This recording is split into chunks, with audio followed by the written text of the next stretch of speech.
आप सारे जीवन में जो भी खट्टा मीठा और जो भी ये शराब, तम्बाकू, भुक्की, सिगरेट पीते हो, इनका एक अलग से अंश अंतःकरण सूक्ष्म शरीर है अंदर हमारे एक, जो जिसके ऊपर ये ऊपर कवर है स्थूल शरीर, इसके नीचे सूक्ष्म शरीर है। उस सूक्ष्म शरीर के अंदर ये लिप्त हो जाती है वासना, और ये शरीर मृत्यु के उपरांत यहीं रह जाता है। ये जीव उस सूक्ष्म शरीर युक्त ऐसे स्थान पर जाता है जहाँ इसने एक व्यवस्था कर रखी है जिसको तपतशिला बोलते हैं, वहाँ जाकर गिरता है और उसको उसके अंदर से वो वासना गंध निकालने के लिए ऐसा सिस्टम बना रखा है कि वो बहुत हीट है उस तपतशिला के अंदर, और ये प्राणी वहाँ पर ऐसे चटक मटक करता जैसे खील भूनते हैं, और इसके अंदर से वो गंध निकलता रहता है, पटक पटक होकर ये बेहोश हो जाता है। और जिसके अंदर ज़्यादा वासनाएं होती हैं, ज़्यादा जिसने शराब पी रखी, तंबाकू पी रखा हो या और बकवाद कर रखी है, तो वो ज़्यादा समय तक तपतशिला पर दुख पाते हैं, उनसे ज़्यादा मटेरियल होता है काल का। उसके बाद फिर वहाँ से उनको फेंक दिया जाता है अपने कर्मानुसार। वो कहीं जाओ, कोई गधा बनो, कुत्ता बनो, सुअर बनो, चाहे राजा बनो, चाहे देवता बनो, वो बाद की बातें हैं। अब जैसे बादाम ऊपर से खाने का नहीं है, उसके अंदर गिरी है। जिसने कभी सिस्टम देखा ना हो तो कोई कहे ये बादाम है, बहुत अच्छा है, तो अनजान व्यक्ति ये सोचेगा तो दांत भी ना गटते, इसने खावा कैसे। उसके फोड़ने के बाद पता चलता उसके अंदर खाने की वस्तु कोई और है। ठीक इसी प्रकार इस काल ने आप जी को यहाँ धोखा देकर रुका हुआ है। जैसे कसाई बकरे पालता है, परमात्मा ने आकर अपनी प्यारी आत्मा धर्मदास जी को बताया और वही ज्ञान अन्य महापुरुषों को दिया और गरीबदास जी को बताया कि जैसे कसाई बकरे पालता है, उनके लिए सब सुविधा देता है, उनके लिए एक चरागाह बनाता है, शेड डालता है, झोंपड़ी, चारों तरफ हिंसक प्राणियों से, पशुओं से बचाने के लिए बाड़ करता है, अंदर ही तालाब बनाता है और 2-3 पाली रख देता है उनको संभालने के लिए। तो वो भोले प्राणी, भोले बकरे बकरियां नरमादा छोड़ देता है, वो बच्चे पैदा करते हैं, उनमें कितनी ममता जितनी आप और हम की अपने परिवार के अंदर है। और उनमें आपस में भी कोई बकरा बकरी किसी के बच्चे को कोई सिर मार देता है तो फिर उसके साथ लड़ने मरने को तैयार हो जाते हैं, यानी उस बच्चे के माता पिता कि तुमने मेरे बच्चे को क्यों मारा। तो वही वृत्ति जो हमारे अंदर है, वही पशु बने हैं, उनमें जोंकी तो वही है।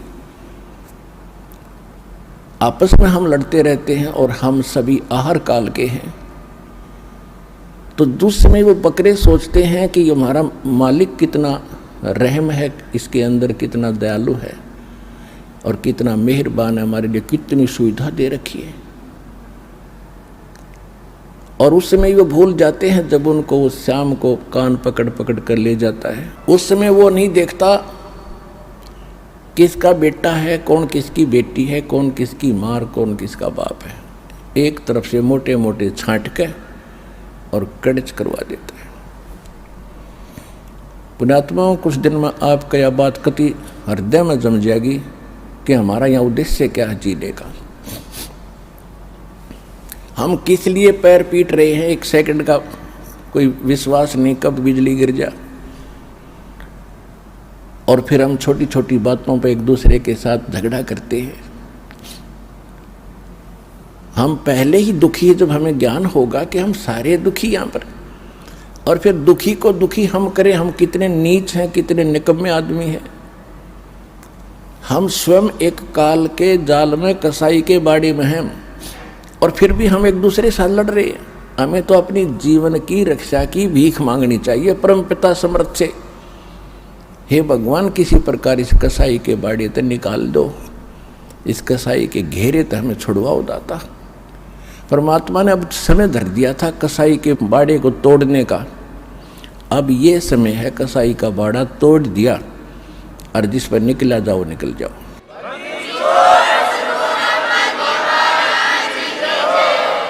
उस समर्थ ने अब ये रास्ता खोल दिया आपका, और अब भी कोई आंख नीचे पड़ा रहेगा उसके साथ बेवकूफ और मूर्ख नीचे राष्ट्रपति बन रहा हो किसी देश का। ये ज्ञान जब हृदय में समाओगा, क्योंकि समाएगा, क्योंकि हमने रामायण घोट रखी, महाभारत कंठस्थ याद कर रखे थे, उनके दादे परदादा के नाम घोट रहे थे जिनकी कति जरूरत नहीं हमने, हम इसे मूर्ख थे।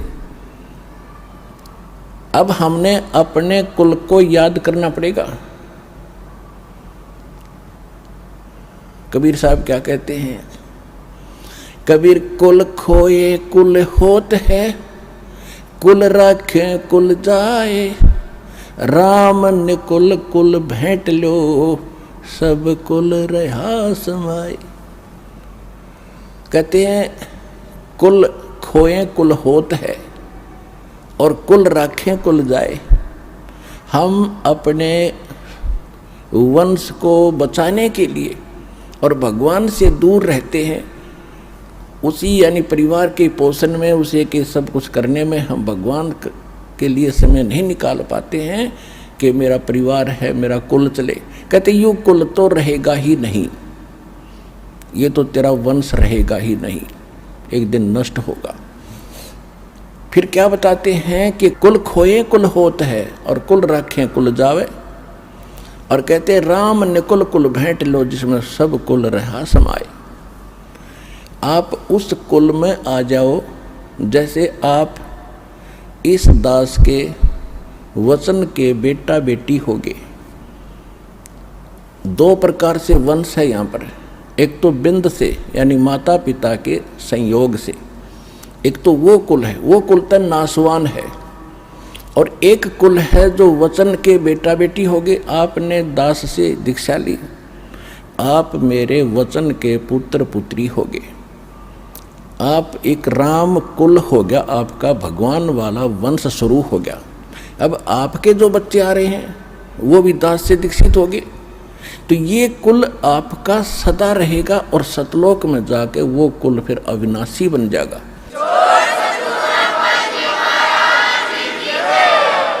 तो यहाँ परमात्मा कहते हैं कुल खोए कुल होत है, यानी उस कुल को भूलेंगे और भगवान की तरफ हम समर्पित होंगे, और कुल रखे कुल जाए, और राम ने कुल कुल भेंट ले, जिसमें सब कुल रहा समाए। तो परमात्मा हमें याद दिलाते हैं कि तुम इस काल के जाल में फंस के, अज्ञान काल ने तो अज्ञान भरवा रखा पूरे विश्व में। अब इस काल के बाड़े को कैसे तोड़ा जाएगा? अभी तो इस बाड़े से को तोड़ा है, लेकिन और भी शेष जितना स्थान है, जैसे पृथ्वी पर तोड़ दिया तो स्वर्ग इसी का है। आपने पुण्य अच्छे कर रखे स्वर्ग में, वो भी एक इसी कसाई का ही बाड़ा है, वो भी एक जेल है। मूर्ख बनाकर वहाँ रखता है। आपके पुण्यों को खुद किसी में 10%, किसी में 20% आप पर टैक्स लेता आपके पुण्यों से, तब ये अपना गुजारा चला रहा है यहाँ पर 21 ब्रह्मांड को। और जब आपके वहाँ पुण्य खत्म हो जाते हैं, नीचे पटक देता है, फिर कमाओ। तो परमात्मा ने आके इसका सारा इंद्रजाल समझाया है और फिर हमें बताया है। अब ये विश्वास करने के लिए कि हम कैसे विश्वास करें कि जो भक्ति हम कर रहे हैं ये श्रेष्ठ है, या हमें जो ज्ञान प्राप्त है ये सबसे उत्तम है। तो इसके लिए दास ने बताया कि सबसे पहले आपको अपने सद्ग्रंथों पर विश्वास करना होगा, और सद्ग्रंथ बता दिए हैं सूक्ष्म वेद, चारों वेद, श्रीमद् भगवद गीता। ये हैं परमात्मा पाने और अध्यात्म ज्ञान को जानने के। उसके बाद जो पुराण है, 18 पुराण है, उपनिषद है। पुराण जो है ये ब्रह्मा जी का दिया हुआ ज्ञान है। ब्रह्मा जी से दक्षादि ऋषियों को प्राप्त हुआ। उन्होंने फिर अपने वंशज ऋषियों को बताया। उन्होंने कुछ ब्रह्मा से सुना हुआ ज्ञान, कुछ अपना अनुभव मिलाकर ये 18 पुराण ऋषियों ने अलग अलग बना दी। इनमें किसी ने कोई मंत्र बताया है, किसी ने कोई जाप बताया है, किसी ने कोई साधना की। जिसने जैसे डले ढोए उसने आगे अपने शिष्यों को वही अनुभव बता दिया और उससे ये पुराण बन गई। उसके बाद जैसे ये पवित्र बाइबल के अंदर 3 बुक हैं, होली बुक, जंबूर, तौरात और इंजिल। इन तीनों का संग्रह बाइबल है। उसके बाद चौथी बुक है कुरान शरीफ। अब गरीबदास जी ने कहा कि वही 4 वेद हैं और वही 4 कतेब, यानी इन वेदों का जो ज्ञान है काल ने क्या किया, सूक्ष्म वेद को निकाल दिया, जिसमें पूर्ण ज्ञान था। भगवान कौन है, कैसा है, कहाँ रहता है, उसकी प्राप्ति कैसी हुआ, क्या सुख है। लेकिन परमात्मा के डर से इसने कुछ वेद रख लिए, क्योंकि आत्मा भगवान के बिना रुक नहीं सकती, इसको मालूम था।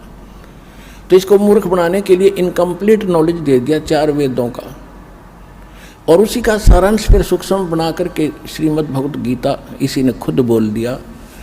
कुछ वेदों का ज्ञान, कुछ युद्ध कराने के लिए इसने अपनी बकवाद भी इसमें साथ में भर दी श्रीमद् भगवत गीता में। तो इस जो वो 4 किताबें हैं उसमें उस काल ने वो ज्ञान नहीं दिया, क्योंकि वो पहले दे चुका है जो उसने बोलना था श्रीमद् भगवत गीता में, 4 वेदों में। उसके बाद उसने अक्षेत्र वाइज जैसा भी उनको सेटिंग करनी थी उसी तरह की ज्ञान दे दिया कि ये पड़े रहें और यहाँ जो कुछ भी खाओ पियो, कुछ भी करो, अपने कर्म फोड़ो। ना वेदों में कहीं मांस खाने का, ना श्रीमद् भगवत गीता में मांस खाने का प्रावधान है, किसी भी विकार का प्रावधान नहीं है। रही बात अन्य पुराण या कुरान या बाइबल में, जहाँ तक उस परमात्मा का दिया हुआ ज्ञान है वो तो बिल्कुल स्वच्छ है। जैसे पवित्र बाइबल में और प्रथम बुक है तौरात। बाइबल में उत्पत्ति ग्रंथ में सबसे पहले लिखा है कि परमात्मा जो पूर्ण है उसने 6 दिन में सृष्टि रची, और उसने मनुष्यों के लिए, पशु पक्षियों के लिए, जितने भी प्राणी हैं उनके लिए खाने का विधान बता दिया कि मनुष्यों के लिए तो फलदार और बीजदार पौधे, और पशु पक्षी और जलचरों के लिए घास फूस खाओ, नथिंग एल्स। तो वो परमात्मा तो 7 दिन में सृष्टि रच के, पृथ्वी आदि बना के और जीवों की उत्पत्ति करके वो तो 7वें दिन तख्त पर जा बैठे। उसके बाद इस काल भगवान ने बागडोर संभाल ली। इसने अपने 3 पुत्रों ब्रह्मा विष्णु महेश के द्वारा यही प्रेत या प्रेत की तरह प्रवेश करके स्वयं भी उनमें बोलने लग गया। तो पवित्र बाइबल में या आगे पवित्र बाइबल में उससे आगे कहीं पर भी कोई मांस खाने का प्रावधान है या कुरान शरीफ में मांस खाने का प्रावधान है तो वो अल्लाह अकबर का नहीं है, वो पूर्ण परमात्मा का नहीं है, वो तो काल के इन फरिश्तों का है। तो वो हमने माने नहीं है। तो इसी प्रकार जो मूल ग्रंथ हैं परमात्मा पाने के, वो 4 वेद और श्रीमद् भगवत गीता, और नहीं है। या तो परमात्मा वाला सूक्ष्म वेद तो वो तो अलग ही है, लेकिन जो आप जिस पर विश्वास अधिक करते हो उनमें से ये है मार्ग, ये है वो ग्रंथ। और इनमें कौन से मंत्र हैं परमात्मा पाने के? ओनली ओम मंत्र है 4 वेदों में और श्रीमद् भगवत गीता। उसके साथ साथ उन्होंने एक ऑप्शन भी छोड़ा है गीता ज्ञान दाता ने कि कंप्लीट स्पिरिचुअल नॉलेज परमात्मा स्वयं आकर बोलता है अपने मुख कमल से। श्रीमद् भगवत गीता अध्याय नंबर 4 के श्लोक नंबर 32 में। इसमें यहाँ इन अज्ञानी अनुवादकर्ताओं ने, गीता अनुवादकर्ताओं ने अज्ञान भर दिया, जहाँ इनकी बुद्धि स्लिप करगी, काम नहीं करा, क्योंकि ज्ञान तो इनको था ही नहीं। उसमें लिख रहा एक ब्रह्मणे मुखे शब्द है, ब्रह्मणे मुखे, 4थे अध्याय के 32वें श्लोक में। इन्होंने यहाँ अनर्थ कर दिया, ब्रह्मणे मुखे का अर्थ कर दिया वेद की वाणी, ब्रह्म का अर्थ वेद कर दिया ब्रह्मणे का। एक मोटे से दिमाग की बात है, जैसे संविधान और राजा 2 हैं, ब्रह्म है राजा भगवान और वेद है उसका विधान। इसी प्रकार राजा और उसका विधान, जहाँ संविधान की महिमा हो, जहाँ राजा की महिमा हो, राजा का अर्थ कोई संविधान करता है तो महामूर्ख व्यक्ति है। तो ब्रह्मण्य का अर्थ है पूर्ण परमात्मा सच्चिदानंद घन ब्रह्म। इन्हीं अनुवादकर्ताओं ने 17वें अध्याय के 23वें श्लोक में गीता जी में लिखा है, वहाँ ब्रह्मण्य, वहाँ भी ब्रह्मण्य शब्द है। ओम तत् सत इति निर्देश ब्रह्मण्य त्रिविध समर्थ है। ब्रह्मण्य वहाँ इन्होंने ठीक अनुवाद किया, सच्चिदानंद घन ब्रह्म यानी परम अक्षर ब्रह्म परमात्मा को पाने का इस 3 मंत्र के जाप का निर्देश है। निर्देश माने नथिंग एल्स, इसके अतिरिक्त कोई मंत्र नहीं उस परमात्मा के पाने का। ओम तो ब्रह्म का श्रीमद् भगवद गीता अध्याय नंबर 15 के श्लोक नंबर 16-17 में 3 पुरुष हैं। पुरुष माने प्रभु ब्रह्म, एक सरपुरुष उसको सरब्रह्म कहो, 21 ब्रह्मांड का स्वामी है, और दूसरा अक्षर पुरुष अक्षर ब्रह्म कहो उसको, वो 7 संग ब्रह्मांड का स्वामी है। और इन दोनों के लोकों में जितने इनके अंतर्गत प्राणी हैं, और ये स्वयं भी नाशवान है, लेकिन जीवात्मा किसी की नहीं मरती हो, तो विषय अलग है। 15वें अध्याय के 17वें श्लोक में तुरंत कहा है कि उत्तम पुरुष है तू अन्य परमात्मा इति उदारते। पुण्यात्माओं, ये है सूक्ष्म वेद और ये है गीता का ज्ञान। इसमें कितना गजब कोड वर्ड लिखे हैं कि उत्तम पुरुष है तू अन्य, श्रेष्ठ परमात्मा यानी पुरुषोत्तम जो सही भगवान है, श्रेष्ठ प्रभु है, वो तो कोई इन दोनों से सरपुरुष और अक्षर पुरुष से अन्य है, और उसी को परमात्मा कहते हैं। ओए होए, देखो अब कसाई ने कोई नेक आदमी कहता है तो कहते रहो, आदमी तो नेक होगा लेकिन कर्म तो ठीक हो ना उसके। तो यहां बताया परमात्मा का अर्थ है वो परम शक्ति जो सबसे परम श्रेष्ठ है, और जो केवल सुख देता है, दुख नहीं देता। वो मारता नहीं, पैदा जरूर करता है, वो मारता नहीं। उसको परमात्मा कहा जाता है। और इस कसाई काल को परमात्मा कह रहे हैं। किसी का बेटा मारा, किसी की बेटी मारी, किसी का कुछ मारा, किसी की टांग टूट गई, किसी कैंसर हो रही, हाहाकार मचारे, बुच्चड़ खाना, ये पूरा है। कोई जीव सुखी, चाहे कितना अपना चिकना चौपड़ा दिखता, चाहे पूरी पृथ्वी का राष्ट्रपति हो, अंदर से खोखले हैं सभी बिना भक्ति के। तो परमात्मा ने हमें दृढ़ करना चाहा है कि तुम किस लोक में पड़े हो। अब क्या बताते हैं कि परमात्मा इति उदारते, उसको भगवान कहा जाता है। ओए होए, उसको परमात्मा कहते हैं। यह लोक तरम अविषय विवर्ती अवेश्वर है, जो तीनों लोकों में प्रवेश करके सबका धारण पोषण करता, वास्तव में वो है अविनाशी परमात्मा। अब यहाँ कुछ भले आदमी जो हठ धर्मी हैं, जो छोटी मोटी कोई संस्था चला रहे हैं या कोई गुरु पद प्राप्त हैं, वो क्या मूर्ख बनाते हैं अपने शिष्यों को कि रामपाल 15वें अध्याय के 18वें अध्याय का जिक्र क्यों नहीं करता। उसमें ये गीता ज्ञान दाता कहता कि मैं पुरुषोत्तम हूँ। उनकी अकल तो पत्थर तो पड़े हुए हैं पहले से ही। वो चाहते हैं कि शिक्षित लोगों को भी मूर्ख बनाएं, लेकिन अब वो समय जा लिया है, अब मूर्ख नहीं बनेंगे हम। अब सुनो 15वें अध्याय के 18वें श्लोक में क्या कहा है। अब जो उसने बताना था वो बता दिया कि श्रेष्ठ परमात्मा पुरुषोत्तम तो कोई और है। 18वें अध्याय के 62वें श्लोक में भी कहता कि अर्जुन तू सर्वभाव से उस परमेश्वर की शरण में जा, उसी की कृपा से तू परम शांति को, सनातन परम धाम को प्राप्त होगा। अब 15वें अध्याय के 18वें श्लोक में जो वो कहता है कि मैं लोक वेद के आधार से, लोक वेद होता है सुनी सुनाई बातें, दंत कथा। जैसे हम लोक वेद सुन रखे थे कि ब्रह्मा विष्णु महेश का कोई माता पिता नहीं, और विष्णु जी सर्वेश्वर हैं, शंकर भगवान मृत्युंजय कालज्ञ सर्वेश्वर, सारी सृष्टि के रचनेहाल, सबके पालन पोषण करने वाले, ये अजर व अमर है, इनका कभी नाश नहीं होता।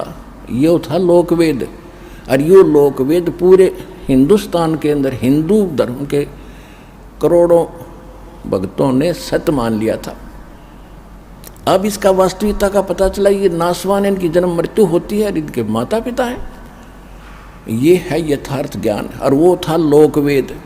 तो ये गीता ज्ञानदाता 15वें अध्याय के 18वें श्लोक में कहता है कि मैं तो लोक वेद के आधार से पुरुषोत्तम प्रसिद्ध हूँ। किस लिए? क्योंकि मेरे अंतर्गत जितने प्राणी हैं मैं इनसे तगड़ा हूँ, इनसे श्रेष्ठ हूँ, ये मेरे कंट्रोल में। बस इतना प्रभु है, ये इतना पुरुषोत्तम है। 21 ब्रह्मांड में जितने प्राणी इनसे ताकतवर है, ये 1000 कला का भगवान है। और ब्रह्मा विष्णु महेश ये 16 कला के भगवान हैं। इनसे ये सोच लो कि ये 16 हॉर्स पावर की मोटर है, वो 1000 हॉर्स पावर का। और कबीर साहब तो थर्मल प्लांट है, पावर का अंत नहीं उसका।